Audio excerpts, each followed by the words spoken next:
So I built this belt grinder a couple months ago, and it got a very positive response here on YouTube, and a lot of you guys wanted plans for it. So I've written a set of plans, and I'm here to let you know that they're available. I'm selling them on Etsy, and they are in the form of 2 PDF files. One is for the platen, and one is for the rest of the machine. The attachment can be changed out for anything else, anything that the belt can run around. That's the business end, and it's kind of what you interact with. But of course, the rest of the machine is equally important since it's what powers it. And I call the rest of that the power unit. So the plans include 1 PDF for the platen attachment and 1 PDF for the power unit. I've also uploaded the SketchUp model to my website for free, so anyone can look at the SketchUp model. There's not really enough information in it to build the machine from, but it's good to have in addition to the plans. You don't need the SketchUp model, but it's nice to have that in addition to the plans, just to clarify anything that might not make sense or check dimensions, that sort of thing. For right now, I only have the platen attachment. This is all I've built, but I will be building more attachments such as a 10-inch contact wheel and a small wheel attachment. And when I build those, I'm going to go ahead and write a set of plans for them as well and upload them to my website. Oh, and this radius jig, I'm going to have a set of plans available for it too. All of the plans for these attachments and jigs and tables and whatever I'll come up with will be uploaded to my website, and there will be a link in the description to that article. I really recommend you go check out that article.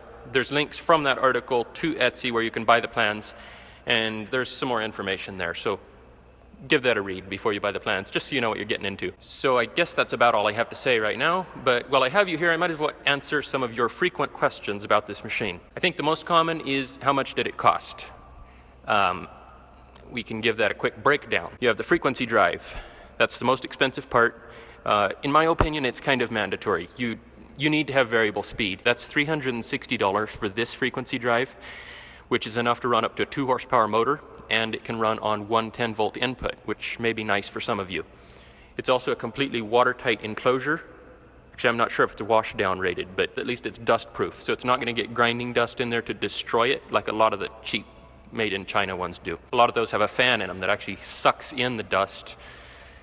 Not good. There's links to some of this stuff, including this frequency drive, on my website. Then you have the motor, which I got that motor really cheap, but you're going to be looking at about $200 probably for the motor minimum. That's $560. There's roughly 80 pounds of steel in the frame.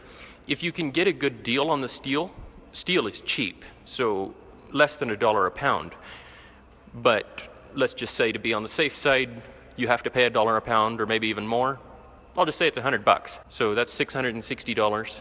The wheels that I have linked on my website and the ones that I recommend are $160 for a set. So that's up to $820. And then for all of the hardware, probably another $30, so that's $850. Then you're going to have welding supplies and paint and wire to connect the frequency drive and motor, around $900. Tell your wife $700 and budget $1,000, and you'll end up somewhere between there. Okay, the next frequent question, why did you overbuild it so much? You know, I want this thing to last, and if you make it out of thin materials, they vibrate, and that vibration causes fatigue that will eventually cause cracking, and I don't want to have to keep welding this thing up and fixing it. Typically, having the motor cantilevered sideways like this off of the frame, see, it's welded to this frame. Typically, that's kind of a bad idea because the vibration will make it shake out here and fatigue these parts. But considering how heavy duty these are, it's fine in this case. So by making it heavy duty, it won't shake, and therefore it won't fatigue. That makes it last longer. And of course, not vibrating makes it a whole lot more pleasant to use.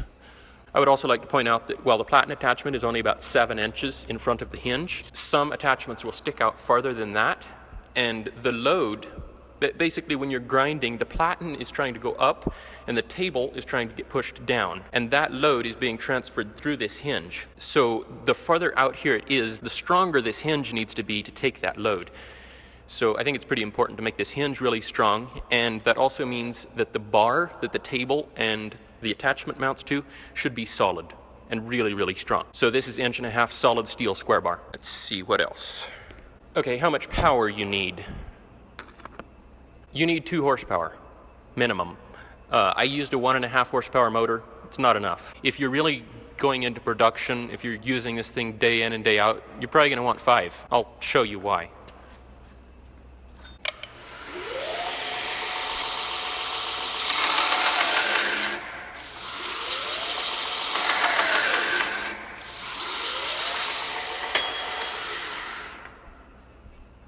See what I mean? You know, if you're just playing around in the shop, just hobby stuff, 2 horsepower is going to be enough. It's going to be fine. Even 1.5 is probably acceptable, but not for me. I'm not happy with it. If you have not yet seen the video of building this machine, I will leave a link below. Highly recommend checking it out. It's a long video, but you only need to watch about the first 3 minutes to kind of see what it's all about, and then you can decide if you want to watch the rest. I think that's all I have to say, so go check out that website article, go check out the build video if you haven't already, and consider buying the plans. It really helps me out. So, thank you.